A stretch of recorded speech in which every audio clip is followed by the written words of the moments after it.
Portugis yang berada di daerah daya ia gempur dan berhasil ia kalahkan.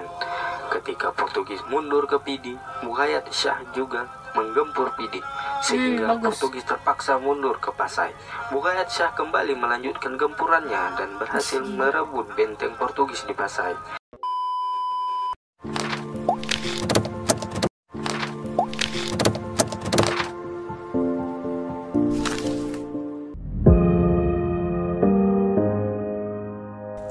Assalamualaikum warahmatullahi wabarakatuh. Kembali lagi bersamaku Nova Fitria di Reaction with Me. Terima kasih buat kalian yang udah klik video ini. Seperti biasa yang belum subscribe, di subscribe channel aku ya.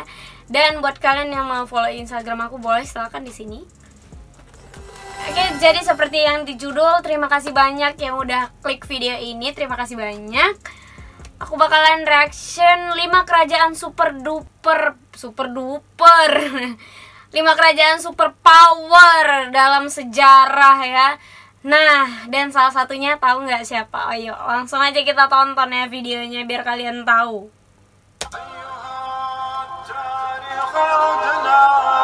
Assalamualaikum warahmatullahi wabarakatuh. Kembali lagi bersama kami, channel Aceh Mengaji. Ya, Aceh Mengaji. Fakta sejarah sesuai realita yang ada. Udah tahu pasti nih. Kali ini ya kita tahu akan lah, di membahas judul tentang udah dijelasin ya kan. kerajaan terbaik dalam sejarah. Nah, Ya, sebelum salah ke satunya itu pembahasan, adalah Aceh. tidak lupa saya mengingatkan kawan-kawan untuk mendukung channel ini dengan Dan jangan lupa juga untuk subscribe channelnya Aceh Mengaji ya, karena di situ banyak informasi tentang Aceh. Memberi pelajaran dan ilmu yang bermanfaat untuk kita.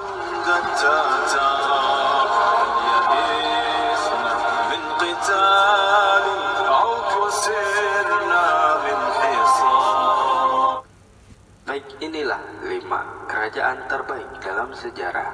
Sejarah. 5 terbaik ya, 5 terbaik. Ingat tuh, 5 terbaik.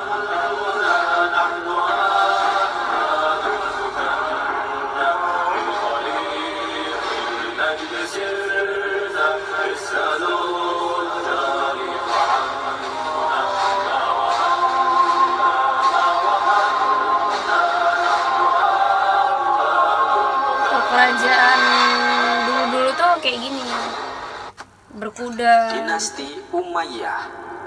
Ini yang pertama.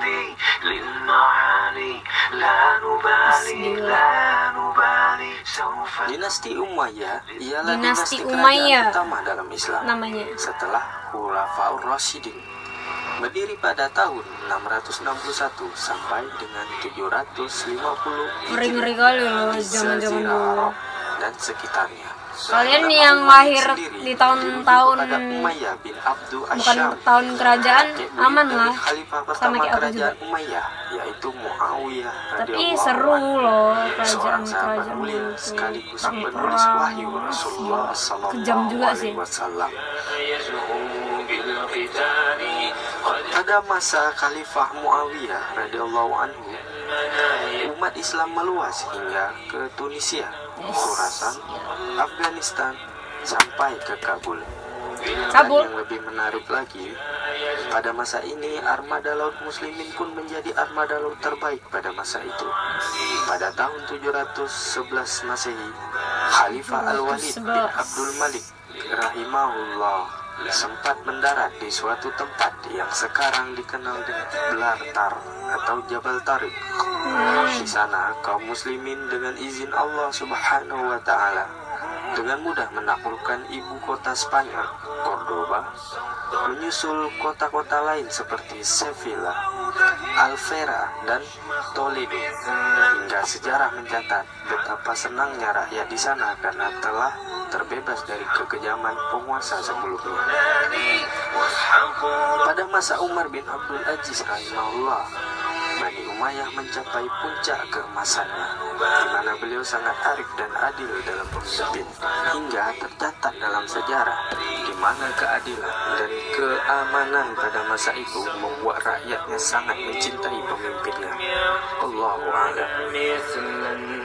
Yang kedua, Dinasti Cordoba. Cordoba. Ini Cordoba ini sering dibicarain. Kegemilangan yang ditorehkan dinasti Umayyah di bawah pimpinan Al-Walid bin Abdul Malik rahimahullah pada tahun 711 Masehi menorehkan hasil yang sangat gemilang di dalam sejarah. Bagaimana tidak, pada masa Khalifah Al-Hakam Al-Muntasir, kerajaan ini sempat menjadi pusat ilmu pengetahuan dunia kala itu, sehingga negeri ini pun melahirkan ulama-ulama besar seperti Ibnu Abdil Bar rahimahullah, Al-Qurtubi rahimahullah, dan ulama-ulama lainnya. Dari segi sosial, kerajaan ini sangat dermawan. Khalifah mendirikan Universitas Cordoba yang diperuntukkan untuk fakir miskin. Kukirain tadi kerajaan Cordoba rupanya nama ininya. Memberikan beasiswa kepada mereka. Nama wilayah kayak. Dari segi keamanan, kerajaan ini memiliki pasukan yang kuat dengan persenjataan lengkap, sehingga keamanan negeri tersebut bisa dibilang terbaik pada masa itu. Dan dari infrastruktur, negeri ini terkenal dengan keindahannya. Khalifah pada masa itu membuat 4 kolam yang berbeda-beda antara satu dengan yang lain, sehingga menjadi tempat wisata asing pada masa itu. Dan karya yang sangat bersejarah ialah sebuah masjid Cordoba yang dibangun oleh Abdurrahman An-Nasir. Masjid ini memiliki seni dan artefak Islami yang mendunia, di mana suara khutbah khatib terdengar hingga ke halaman masjid. Padahal masa itu tidak ada mic. Akan tetapi masjid ini mampu mempertahankan sebagian keunggulannya hingga jatuh ada mic tapi nggak ada speaker dan bawahnya nggak apa kan, orang juga nggak bisa dengar. Syawal 633 Hijriah. Maka kaum muslimin sangat bersedih melihat keruntuhan ini, sehingga masjid tersebut beralih fungsi menjadi gereja. Kaum muslimin dipaksa meninggalkannya, dan usailah sudah lembaran kebudayaan kaum muslimin yang luar biasa, berlangsung selama 5 abad di kota tersebut.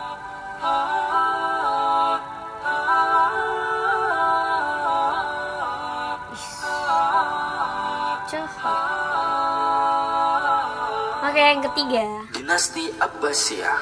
Abbasiyah.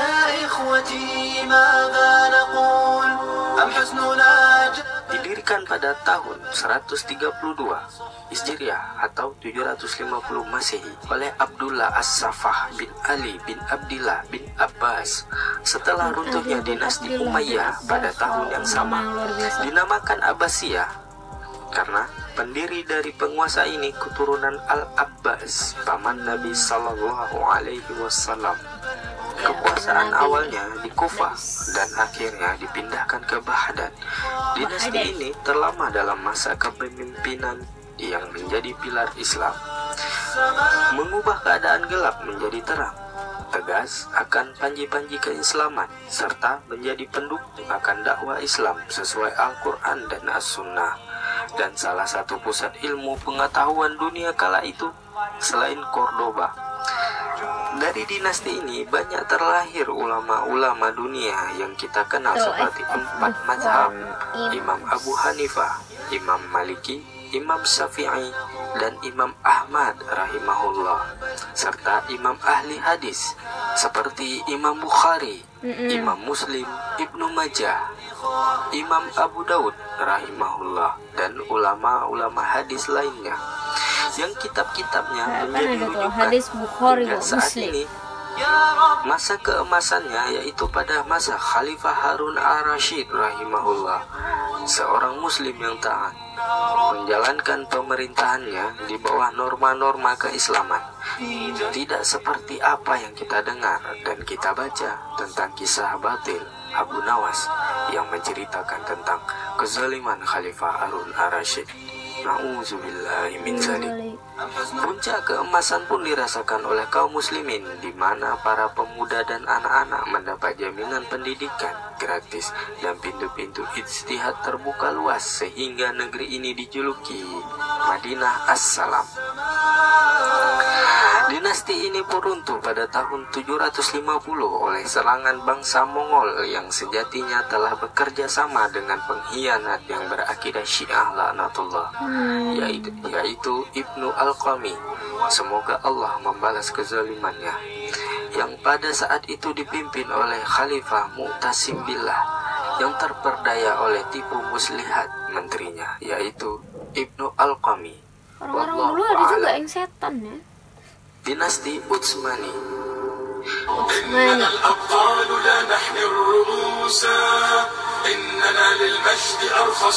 Orang-orang dulu tuh kalau ngeliat tuh kayak tajam kali gitu kan. Kayak marah. Dinasti ini berasal dari Apalagi suku yang rambutnya Khoi panjang, Kobus berjenggot yang tuh menempati ngeri. daerah Mongol dan daerah utara negeri Cina kurang lebih 3 abad. Lalu mereka pindah ke Turkistan, Persia, dan Irak. Mereka memeluk Islam pada abad ke-9 atau ke-10. Ketika menetap di Asia Tengah di bawah pemimpin Ertugrul, mereka mengabdikan diri kepada Sultan Alauddin II yang sedang berperang melawan Bizantium. Karena bantuan mereka inilah Bizantium dapat dikalahkan. Kemudian Sultan Alauddin memberi imbalan tanah di Asia Kecil yang berbatasan dengan Bizantium. Sejak itu mereka membina wilayah barunya dan memilih kota Shukut sebagai ibu kota.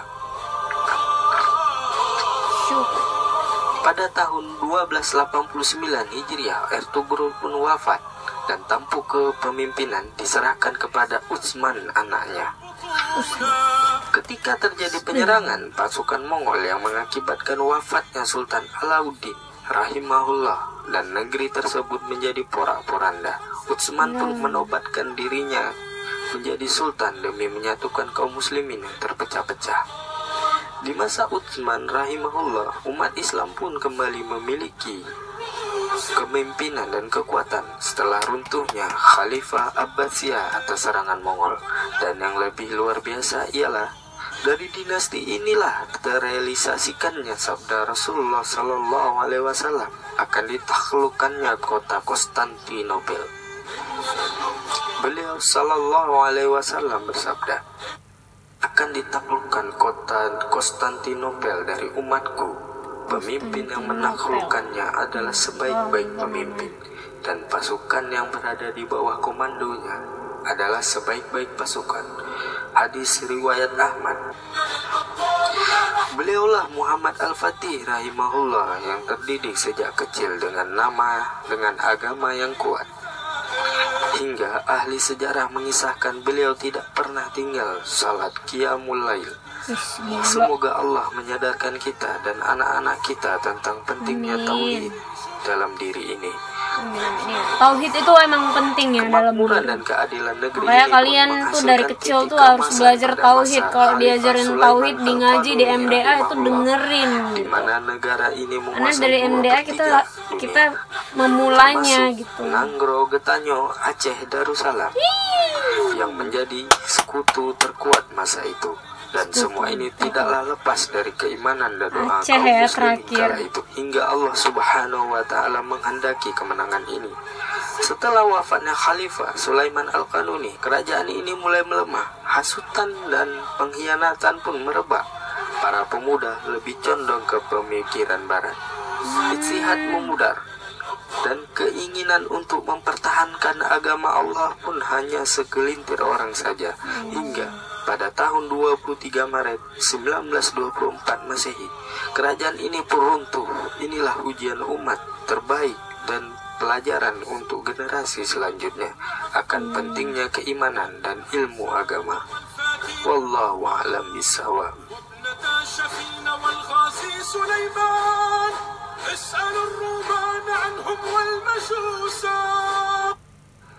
Kerajaan Aceh Darussalam. Bisa nominasi ya Aceh.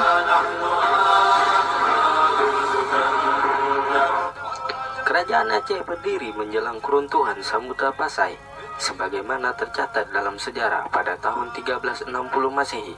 Diperkirakan menjelang berakhirnya abad ke-14 Masehi, kerajaan Aceh Darussalam telah berdiri dengan penguasa pertama Sultan Ali Mughayat Shah yang dinobatkan pada Ahad 1 Jumadil Awal 913 Hijriah atau 1511 Masehi. Pada awalnya, wilayah kerajaan Aceh ini hanya mencakup Banda Aceh dan Aceh Besar yang dipimpin oleh ayah Ali Muhayyad Shah. Ketika Muhayyad Shah naik tahta menggantikan ayahnya, ia berhasil memperkuat kekuatan dan mempersatukan wilayah Aceh dalam kekuasaannya, termasuk menaklukkan kerajaan Pasai saat itu, sekitar tahun 1511 Masehi. Kerajaan-kerajaan kecil yang terdapat di Aceh dan pesisir timur Sumatera seperti Perla atau Aceh Timur, Kedir atau Pidi, Daya, Aceh Barat Daya, dan Aru di Sumatera Utara sudah berada di bawah pengaruh kolonial Portugis. Muhayyad Shah dikenal sangat anti pada Portugis. Karena itu, untuk menghambat pengaruh Portugis, kerajaan-kerajaan kecil tersebut kemudian ia taklukkan.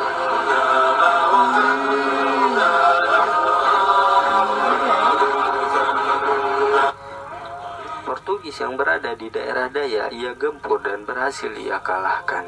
Ketika Portugis mundur ke Pidi, Muhayyad Shah juga menggempur Pidi, sehingga Portugis terpaksa mundur ke Pasai. Muhayyad Shah kembali melanjutkan gempurannya dan berhasil merebut benteng Portugis di Pasai. Dengan jatuhnya Pasai pada tahun 1524 Masehi, Aceh Darussalam menjadi satu-satunya kerajaan yang memiliki pengaruh besar di kawasan tersebut.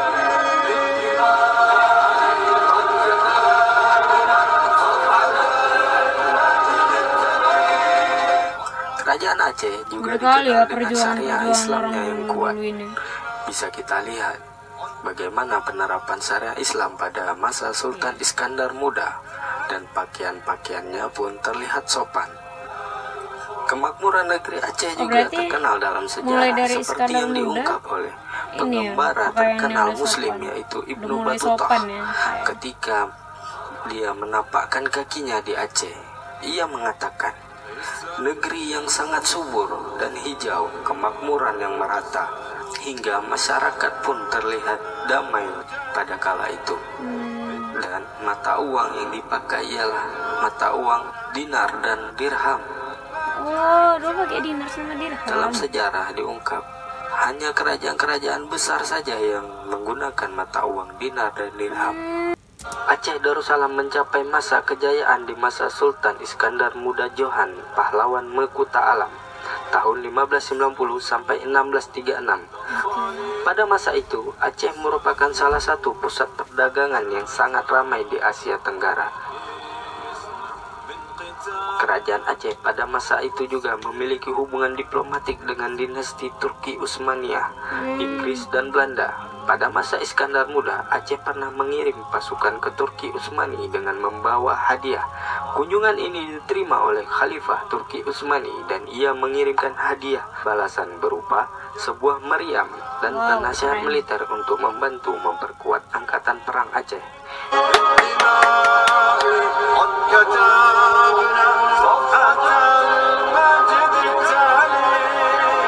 Inilah Nanggro Aceh.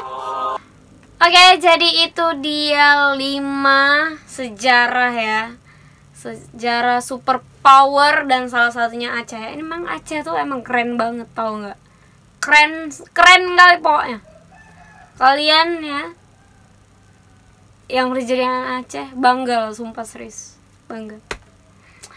Oke, jadi segitu aja video aku. Kurang dan lebih aku minta maaf kalau ada kesalahan perkataan atau apa. Yang mau share video ini silahkan di share, dan jangan lupa untuk di like, dan jangan lupa untuk subscribe bagi yang belum, karena kita mau menuju 5.000 subscriber. Terima kasih buat kalian yang udah dukung aku. Sampai ketemu di video selanjutnya. Bye.